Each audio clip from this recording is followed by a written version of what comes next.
Innal hamdalillah nahmaduhu wa nasta'inuhu wa nastaghfiruh wa na'udzu billahi min syururi anfusina wa min sayyiati a'malina. Man yahdihillahu fala mudhillalah wa man yudlil fala hadiyalah. Asyhadu an la ilaha illallah wahdahu la syarikalah wa asyhadu anna Muhammadan abduhu wa rasuluhu alladzi la nabiyya wa la rasula ba'dah. Sallallahu wasallam alaihi wa ala alihi wa sahbihi wa man tabi'ahum bi ihsan, amma ba'd. Kita masuk pembahasan kitab Thaharah. Kitab itu dalam bahasa kitanya bab tentang thaharah, bersuci. Babul miyah, subbabnya subbab tentang air. Karena bersuci tentu yang paling utamanya pakai air. Saya pakai kitab yang ini ya, jadi untuk rujukan nomor saya belum cek yang jilid yang lain nomornya sama atau tidak. Hadis yang pertama ini dari Abu Hurairah radhiyallahu an qala Rasulullah sallallahu alaihi wasallam fil bahri huwa tahuru ma'uhu al-hillu maitatuhu. Rasul bertanya tentang air laut, maka Rasul menjawab itu suci airnya dan halal bangkainya. Ini diriwayatkan oleh empat imam itu Abu Dawud, Tirmidzi, An-Nasai, Ibnu Majah, kemudian oleh Ibnu Abi Syaibah. Redaksinya redaksi riwayat beliau, disahihkan oleh Ibnu Khuzaimah dan At-Tirmidzi, diriwayatkan juga oleh Imam Malik, Asy-Syafi'i dan Imam Ahmad. Ini jawaban dari pertanyaan sahabat, kami kalau sedang berlayar di laut bawa air sedikit, kalau dipakai wudu kurang untuk minum ya. Bolehkah wudu menggunakan air laut? Maka Nabi menjawab, air laut itu suci airnya, halal bangkainya. Artinya boleh wudu dengan air laut. Ini juga jadi dalil bahwa ketika safar, selama masih ada air yang bisa digunakan untuk wudu, meski itu air laut yang asin, maka wudu dengan air laut yang asin, tidak tayamum.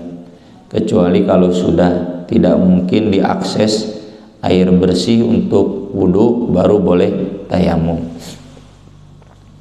Dan hadis ini dijadikan hadis pertama dalam bab air karena jadi fikih dasar bahwa air suci itu adalah air yang tidak terkontaminasi najis. Karena bangkai laut tidak najis, maka air laut pun suci. Ini juga jadi dalil bahwa bangkai itu najis, bangkai itu haram dan otomatis najis. Sesuatu yang haram itu nanti fikihnya otomatis najis ya. Karena bangkai itu haram, maka bangkai itu najis.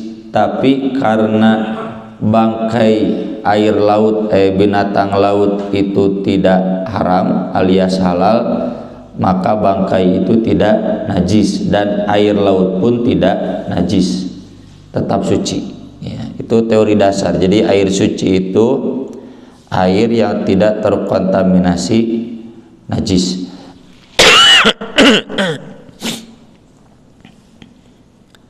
Dikuatkan berikutnya oleh hadis Abu Sa'id Al-Khudri radhiyallahu an qala Rasulullah sallallahu alaihi wasallam innal ma'a tahurun la yunajjisuhu syai'un Air itu tohur, ada tohur, ada tuhur. Kalau tuhur suci, kalau tohur mensucikan. Alat yang bisa digunakan untuk menyucikan. La yunajjisuhu syai'un, tidak ada sesuatu pun yang bisa menajiskannya. Ini terkait pertanyaan sahabat tentang sumur budoah. Sumur budoah itu kalau di kita kolam yang jernih, yang bersih, tapi sebersih-bersihnya kolam ada najis yang masuk, ya, ayawan kotor masuk. Pertanyaannya, pernah ada bangkai anjing di sana, ada, mohon maaf, bekas pembalut darah head, di hadisnya begitu, ya, pernah masuk ke sana. Apakah tidak apa-apa wudu pakai sumur budoah? Karena saat itu Nabi pakai wudu dari sumur budoah.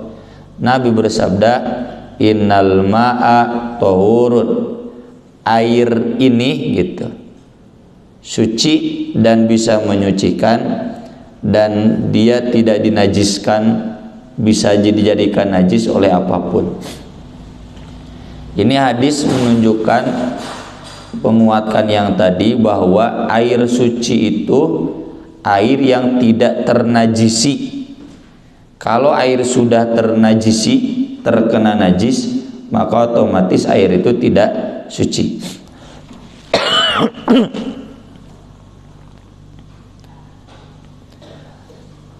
Dan ini menunjukkan bahwa air yang banyak, yang bersih, selama najis yang masuknya tidak mengubah air tetap dalam bersihnya, maka air itu tetap suci.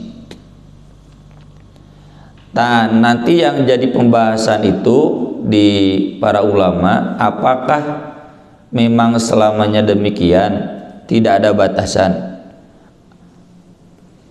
bahwa air yang ternajisi kalau tidak berubah kesucian airnya, maka air itu tetap suci. Nah, ini batasan berubah jadi najis atau tetap dalam kesuciannya apa?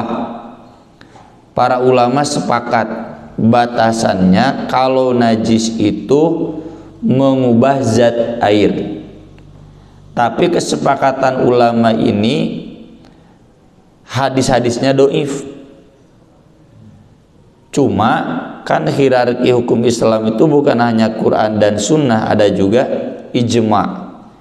Ijma itu kesepakatan sahabat yang memang berdasarkan ajaran Nabi.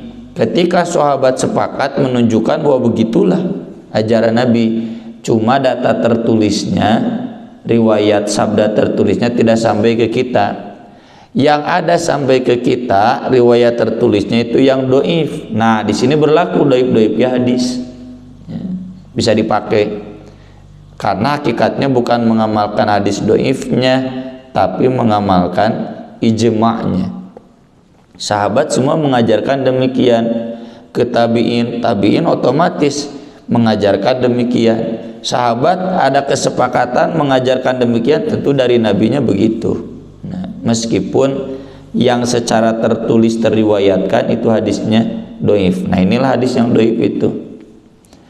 Wa an Abi Umamah al-Bahili radhiyallahu an qala Rasulullah sallallahu alaihi wasallam, innal ma'a la yunajjisuhu syai'un, air itu tidak bisa dinajiskan oleh apapun, illa ma ghalaba ala rihi, kecuali yang mengalahkan baunya, maksudnya mengubah, wa ta'mihi, rasanya, wa launihi, dan warnanya. Dalam riwayat lain, riwayat Al-Baihaqi masih dari Abu Umamah, al-ma'u tahirun, air itu suci, illa in taghayyara rihu, kecuali jika berubah baunya, au ta'muhu, atau rasanya, au launuhu, atau warnanya binajasatin tahdutsu fi, tentu dengan najis yang kena padanya. Kalau berubah warna karena bukan najis, itu mah cai kopinya halal, sirup halal, Thai tea halal. Ini berubah warna, rasa dan bau itu karena najis. Dulu zaman sumur ya di rumah saya, sekarang sumurnya masih ada, anak-anak mesti zaman ditimba disedot. Nah, dulu zaman nimba aya bangke beurit, bangke uci ya, subuh-subuh teh.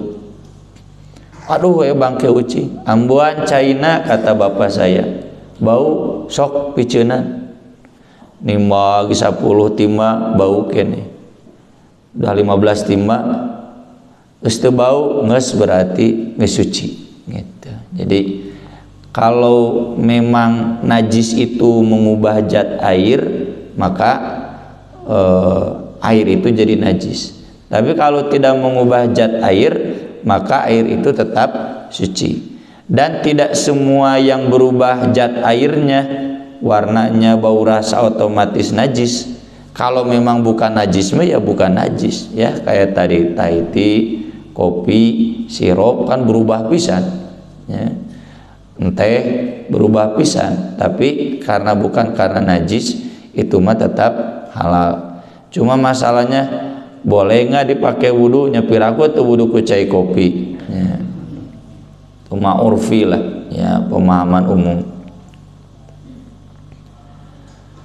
Demikian juga nya aya cai dina toran teh asa bau bangke, dilihat ternyata betul ada bangke tikus mungkin ya. Dukati mana asupna lah, beurit leutik misalkan. Yaitu keluarkan lalu airnya dibuang sambil diambe ya.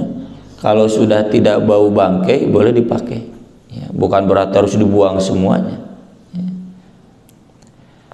Kemudian hadis berikutnya dari Abdullah bin Umar radhiyallahu anhuma qala Rasulullah sallallahu alaihi wasallam, idza kana al-ma'u qullataini lam yahmilil khabath.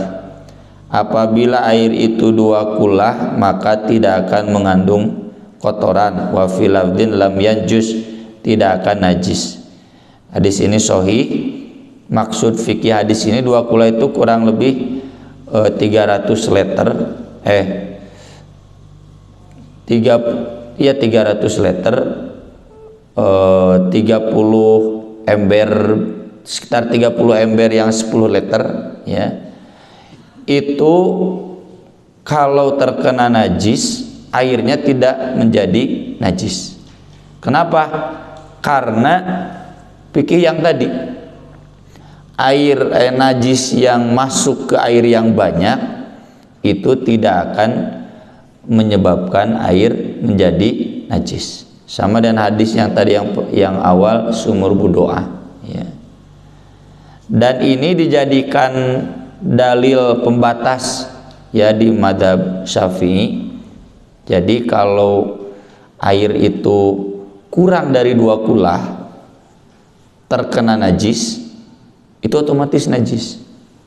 Tapi kalau 2 kulah terkena najis, airnya tidak najis ya. Nah cuma fikih itu oleh mazhab yang lain kurang disetujui. Mau air kurang dari 2 kulah, kalau memang najisnya puntennya cik kecelak ompol budak ya, air kencing anak, meskipun sajolang kan tidak 2 kulah ya, tidak 30 ember, itu tidak menjadi najis ya, kalau memang tidak berubah zatnya.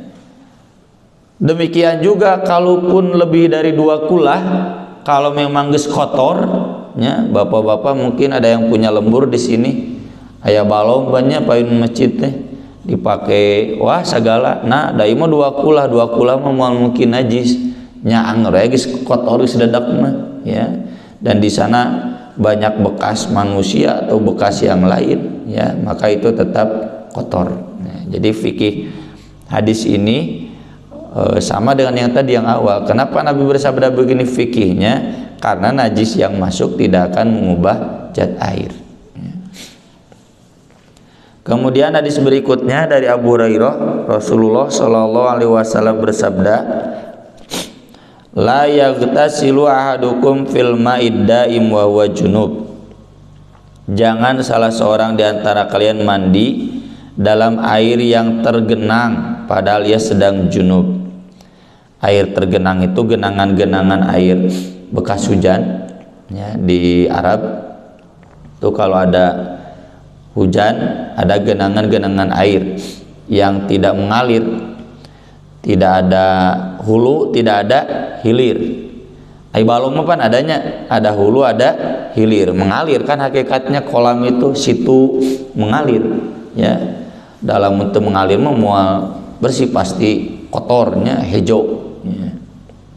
Nah ini genangan-genangan air itu nggak boleh dipakai mandi junub.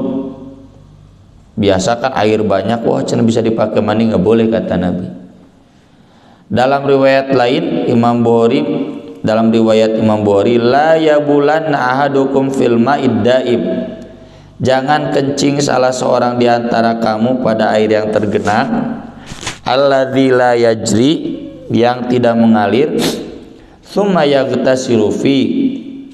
Kemudian dia mandi di sana, di kolam itu, ngojai ya, mandinya di dalam. Dulu kan mandi begitu. Dalam riwayat Muslim, minhu, mandi darinya, misalkan disiukan kanu ember, nggak boleh. Wala yaghtasilu fi minal janabah, dan jangan mandi di sana. Maksudnya apa? Nggak boleh kencing dan mandi, nggak boleh dua-duanya. Ada juga larangan itu tidak boleh mandi saja. Jadi ini larangannya satu, tidak boleh mandi. Yang kedua, tidak boleh kencing di sana. Yang ketiga, tidak boleh mandi plus kencing, kencing plus mandi di sana.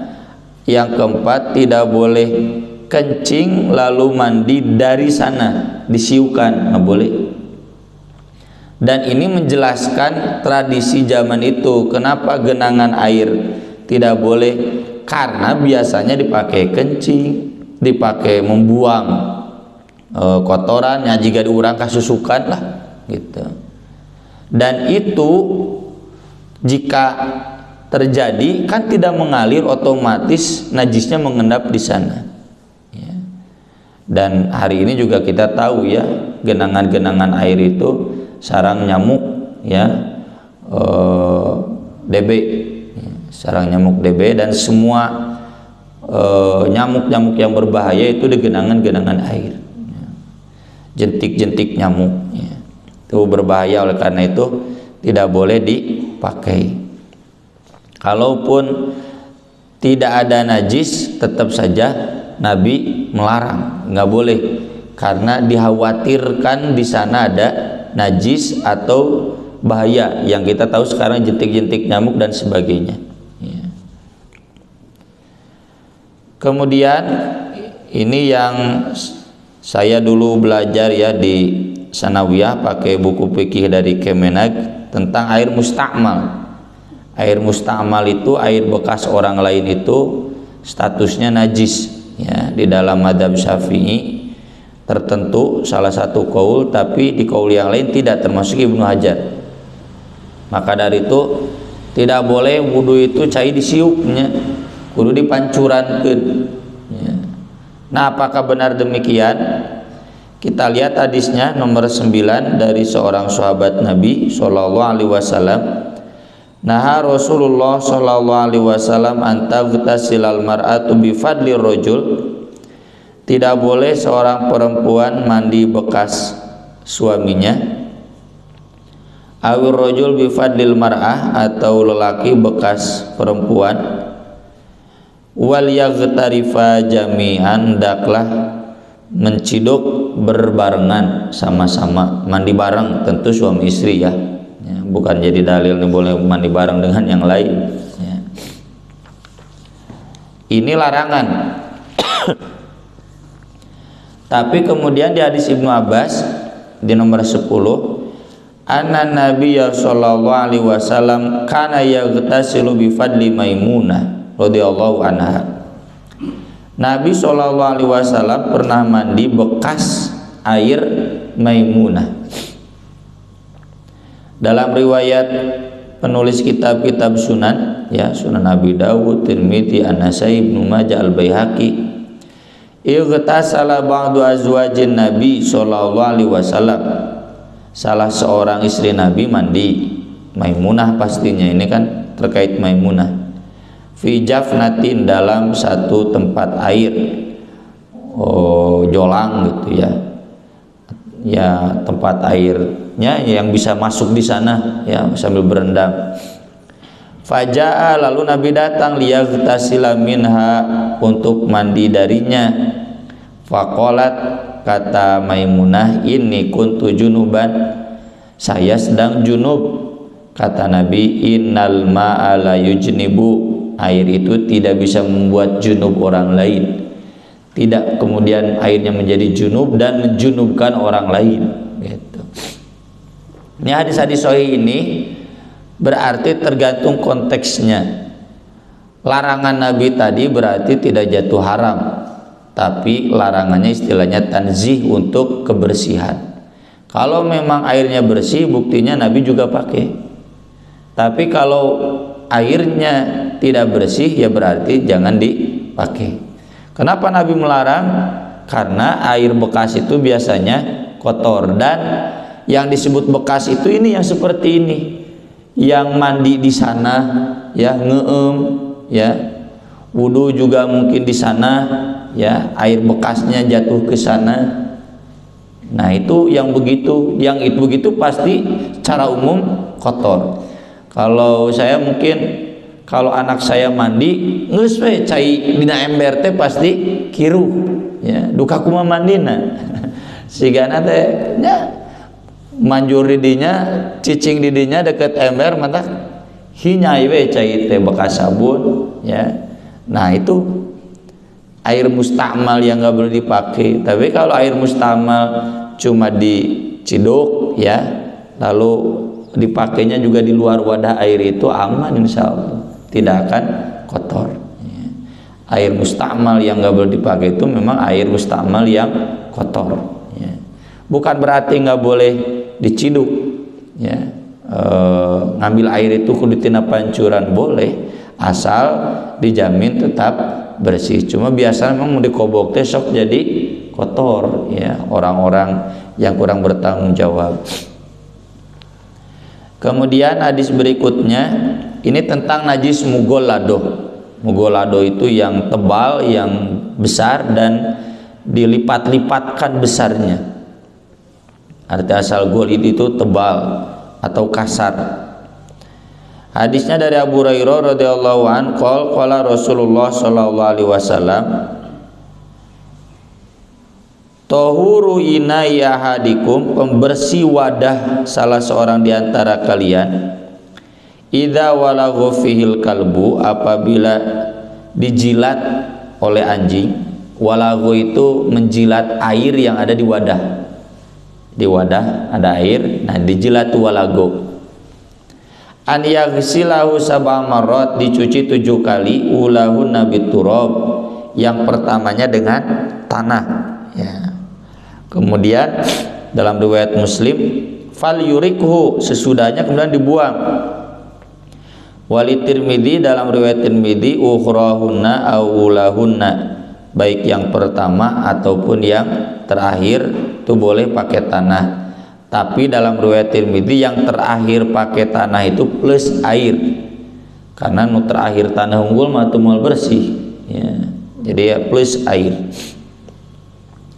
Nah di sini terlihat mugoladohnya. Pertama harus dicucinya 7 kali. Yang kedua harus pakai tanah. Yang ketiga harus dibuang. Air yang ada di wadah itu nggak boleh dipakai. Ya, nggak boleh dipakai cuci motor, bisa jadi najis motornya. Ya, nggak boleh dipakai mencuci-cuci yang lain. Ya, kalau untuk menyirami pohon, insya Allah ya pohonnya tidak najis. Ya. Nah itu berlaku untuk anjing yang menjilat air di wadah. Kalau selain wadah itu cukup dicuci biasa Ini khusus untuk wadah. Dan wadah pun secara khusus ada air, kalaupun tidak ada air tetap untuk kehati-hatian itu harus dicuci. Saya pernah tulis ya, ketika rame di Tangerang ada orang kafir bawa anjing ke masjid, itu kan langsung tukang laundry yang viralnya, sini laundry gratis ya gitu, dicuci semua, padahal nuka injek ku anjingnya cuma sebagian ya. Kalau sekarang pasti nggak rame karena nggak pakai karpet karena dulu belum corona pakai karpet itu sampai dicuci semua. Ada pertanyaan di jamaah saya, memang kalau anjing najis? Saya jawab, jumhur ulama menilai najis. Setahu saya hanya Imam Malik saja yang menilai mulut anjing saja yang najis, tubuhnya tidak najis, tapi jumhur ulama yang lain menilai najis. Lalu kata, kan cenah zaman Nabi juga ada anjing yang masuk, justru di hadisnya anjing nggak boleh masuk rumah ya. Kalau masuk rumah berarti harus dicuci. Kalau anjing masuk masjid ya tentu bukan disengaja, pasti disieukeun ya, dan bekasnya pasti dicuci. Begitu fikih Ibnu Hajar ya. Kalau mulutnya saja yang paling bersih najis, maka apalagi seluruh tubuhnya, gitu fikih jumhur ulama itu. Dan ini nggak bertentangan dengan ayat Quran yang membolehkan anjing sebagai pemburu. Kancen anjing sebagai pemburu, berarti hewan yang diburunya najis ya? Enggak, karena Al-Quran membolehkan. Tentu jadi cenah itu harus dicuci dengan 7 kali dengan tanah ya? Enggak lah, itu kan bukan wadah ya. Berarti harus dicuci ya? Iyalah, disembelih aja dicuci, masa nggak dicuci gitu, otomatis ya. Kan kalau disembelih masa nggak dicuci? Dicuci kan. Lauk wae nya anu tidak bangkai tetap ya dikumbahnya sebelum digoreng teh punya, dan mal mungkin tenggulkeun kanu batu paeh langsung goreng kan, tetap ada dibersihkan dulu ya. Kemudian nah ini berbeda dengan kucing ya. Kalau kucing suci, ini hadisnya dari Abu Qatadah, Rasulullah SAW bersabda tentang kucing, innaha laisat binajasin, kucing itu tidak najis, innama hiya minat tawafin alaikum, kucing itu bisa diperbantukan ya. Kalau kita rujuk Al-Quran surat An-Nur, yang dimaksud tawafun itu bukan yang mengelilingi, tapi yang diperbantukan, karena anjing juga mengelilingi ya. Di lembur-lembur apa anjing itu biasa ya, di kampung sama dengan kucing untuk menjaga ternak ya. Jadi tawafun itu bisa ditutah-titah, diperbantukan, dan ada di rumah kita ya. Ini dalam sababul wurudnya. Jadi kucing itu memakan satu makanan lalu kemudian diberikan. Dalam hadis Aisyah minum air lalu Aisyah kemudian memberikannya.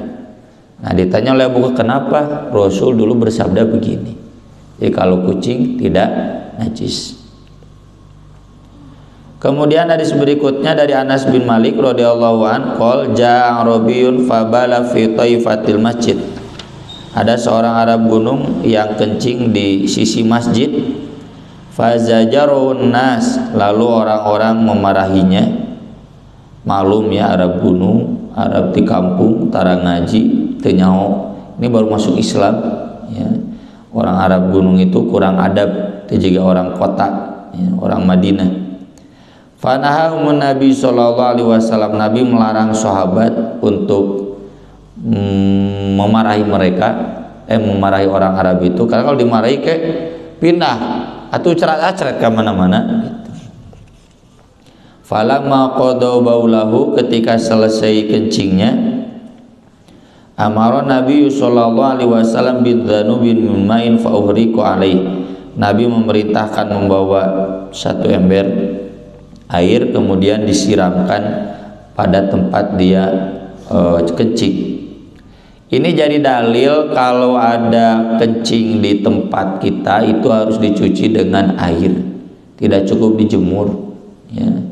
Di ngompol ya si bungsu dina kasur kan dipoenya jarang dikumbah, nah berarti kasur itu najis ya, harus dicuci dengan air. Karena kalau logikanya dipoe oge cenah bersih, itu juga sama di Masjid Madinah kan nggak ada atap ya, nggak usah kayak kapoe bersih, tidak demikian, tetap saja harus dicuci dengan air. Dan sekarang sudah usum ya, tukang bersih-bersih di tukang bersih kasur pakai air lalu dikeringkan sudah usum ya. Jasa laundry ya. Kemudian berikutnya terkait ikan belalang, hati dan jantung, termasuk juga lalat. Ini menjelaskan bangkai-bangkai yang biasa jatuh ke air ya, apakah mempengaruhi air najis. Ibnu Umar menjelaskan Rasulullah SAW bersabda, dihalalkan bagi kami 2 bangkai dan 2 darah.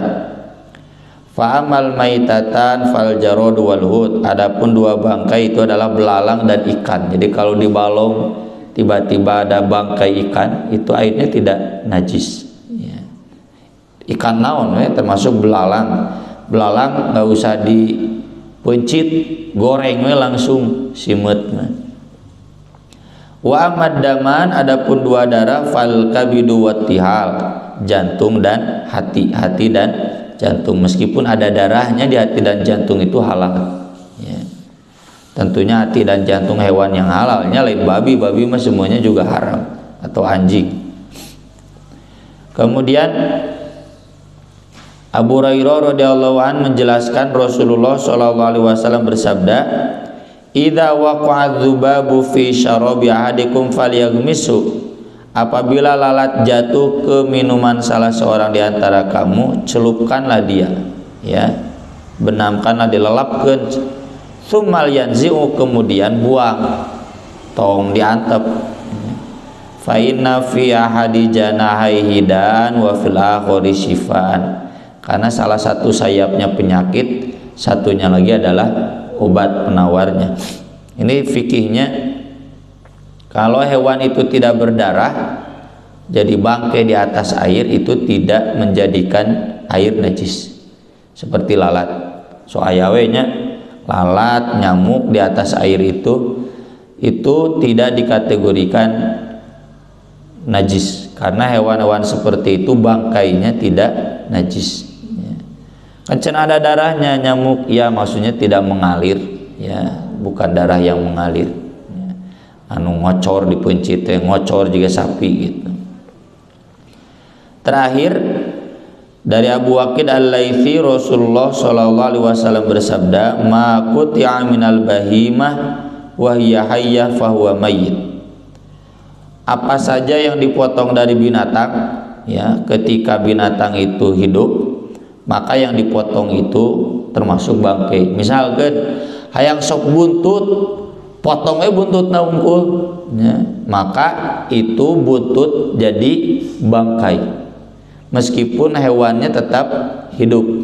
Buntutnya jadi bangkai, kalau masuk ke air maka airnya jadi najis, dan buntut itu haram. Sopnya juga jadi haram ya, sop buntutnya. Hayang cokor cenah potong we cenah ya, domba gering ya, potong we cenah sukuna lah, daripada ke kaburu paeh cenah gitu. Da dipencit bisi di jeroana nya banyak penyakit, ai cokor mah cenah moal gitu. Dipotong tapi dombanya masih hidup, maka cokor domba itu haram ya, karena bangkai. Sopnya juga jadi haram. Sekian yang bisa kita bahas dalam pembahasan fikih air ini. Jadi kesimpulannya, air yang najis itu adalah air yang terkontaminasi oleh najis, dan terkontaminasi itu dalam makna berubah zat airnya, baik warnanya, baik baunya ataupun rasanya. Kalau tidak terkontaminasi oleh najis, maka tidak najis. Dan apa saja yang termasuk najis? Yang pertama tadi bangkai ya, kemudian anjing ya, terus kencing, kemudian yang lain-lainnya, bangkai yang tadi sepotong. Sementara bangkai ikan, ya, bangkai belalang, kemudian jantung, hati, termasuk lalat dan yang sejenisnya, nyamuk, itu tidak menjadikan najis, ya, dan airnya tetap suci. Sekian yang bisa saya bahas pada kesempatan pagi ini. Saya persilakan kalau ada pertanyaan yang bisa saya jawab tentunya. Mangga Pak Haji. Kalau yang najis itu semuanya haram, dan juga sebaliknya yang haram itu najis. Yang haram itu harus dijauhi, ya. Jadi najis, dan najis itu haram dibawa sholat, haram dikonsumsi. Itu satu hukum lah, ya. Yang biasanya jadi masalah alkohol hand sanitizer kan aya alkoholan, ya. Nah, alkohol itu kan bukan khamr, ya. Khamr itu salah satu unsurnya adalah alkohol, dan alkohol itu kan di Fatwa MUI juga ada alkohol buat minuman yang memabukkan, ada alkohol buat kesehatan. Kalau ini kan jelas buat kesehatan, jadi halal. Alkohol matu puyem gaya alkoholan, ya. Apakah puyem haram? Tidak. Dan alkohol itu khamr itu minuman yang memabukkan, dai puyem bukan memabukkan, ya. Johor juga ada unsur alkoholan kan, tapi tidak memabukkan. Jadi bukan alkoholnya, tapi karena memabukkannya. Dan alkohol yang ada di hand sanitizer itu bukan untuk minuman yang memabukkan, tapi memang khusus untuk kebersihan. Termasuk pegawai Bio Farma kan, kalau kita mah baru-baru ini kan disemprotnya. Kalau pegawai Bio Farma yang masuk lab vaksinnya itu tiap hari, ya, pakai hazmat itu tiap hari semprot. Nanti keluar, apakah harus mandi lagi? Ya nggak usah. Dan kasebrot lagi hazmatnya gitu, tubuhnya kan enggak, ya. Ada lagi? Kalau di lembur kan suka biasanya itu ada di ada kolam gitu. Iya. Tapi nggak terlalu gitu. Tapi cuma pakai wudhu, Ya itu pikir air 2 kulah di lembur, teman.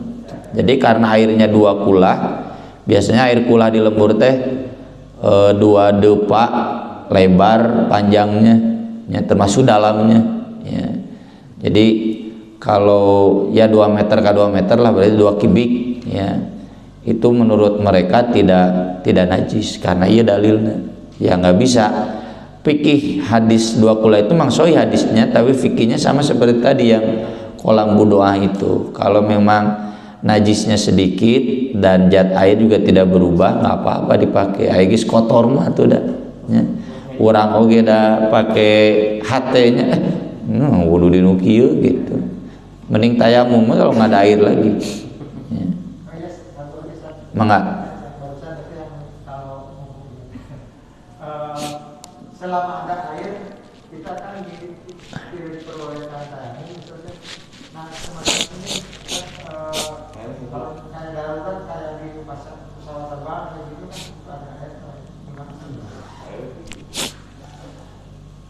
Saya kira kalau semuanya harus wudhu di toilet pesawat terbang, isi goyang, Mbak, dan tidak akan cukup gitu, ya, persediaan airnya. Oleh karena itu termasuk falam tajidu ma'an. Jadi falam tajidu ma'an itu bukan tidak mendapatkan air, ya, saja, tapi susah mengakses air. Kalaupun ada tapi susah, ini sudah masuk darurat, maka boleh tayamum, apalagi sedang safar. Saya pakai apa lagi? Karena kalau di lembur makan bisa cari, kalau sedang safar susah, apalagi di atas pesawat, ya. Ya. Tapi ya memang kita tidak menampik, ya, ada fikih dari Syekh Rosid Ridho, ya, yang mengatakan bahwa boleh ketika safar itu tayamum meskipun ada air. Cuma ya setahu saya itu hanya pendapat beliau kesininya, sebelumnya nggak ada. Semuanya ulama-ulama fikih sepakat ya itu harus ketika tidak ada air. Makanya saya ketika naik kapal Debon Solo 2 minggu wudhu najan caina ya, kan airnya pasti air laut disuling, ada bersih-bersihnya cair lautnya karasa nya gitu. Cenah dek tayamum nyampe we da air kene cai gitu. Di air di hadisnya juga wudu dengan air laut ieu mah leung ceuk dibersihkeun najan karasa we semua asinna ya. Ketika ke kemud teh karasa semua asin. Dan mandi satu mandi gitu. Biasa pakai air bersih ya. Mangga kalau misalnya pada saat tidak ada air kita tadi harus tayamum. Nah, misalnya kita sholat zuhur, kita tayamum, mungkin pada suatu tempat itu tidak ada air. Tapi pada saat sholat asar di tempat lain ada air, tapi kita belum batal gitu. Apakah kita harus untuk sholat asarnya kita wudhu kembali atau gimana? Kalau ada air ya untuk sholat kata Nabi nanti ada di babnya falyattaqillah wal yumissahu basyaratahu. Bertakwalah kepada Allah dan gunakanlah air itu untuk wudhu ya. Jadi meskipun belum batal kalau sudah ada air silakan. Hanya sholat duhur nggak perlu diulangi ya, meskipun misalkan waktu duhurnya belum habis ya. Jadi ketika ada air itu harus pakai air meskipun belum batal, tapi sholat yang sudah diamalkan itu tidak perlu diulangi. Nanti ada hadisnya ya. Di hadis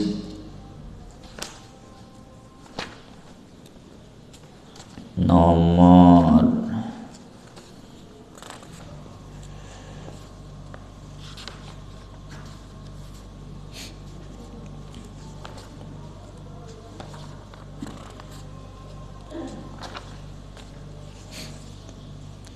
ya nggak perlu sholat lagi nomor 144 yang harus bertakwa kepada Allah nomor 142 halaman 48. Jadi kalau kita ketemu air harus pakai air ya, meskipun belum batal ya, karena sudah ada air. Tapi kalau sholat yang sudahnya nggak perlu diulangi lagi. Itu hadis nomor 144.